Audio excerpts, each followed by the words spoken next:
আসসালামু আলাইকুম ওয়া রাহমাতুল্লাহি ওয়া বারাকাতুহু। প্রিয় বন্ধুগণ, ভালো করে খেয়াল করে এই ভিডিওটি শেষ পর্যন্ত দেখবেন এবং শেয়ার করবেন।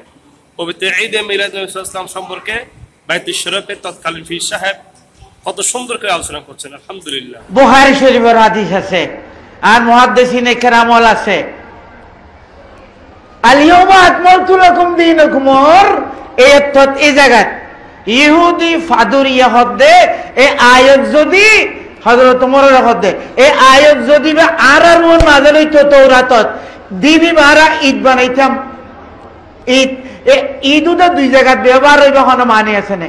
ঈদে মিলাদুন নবীর এই ব্যাপারে হন চৌ আছাড়া টানাটানি করেন কামালে বেয়াদবিস।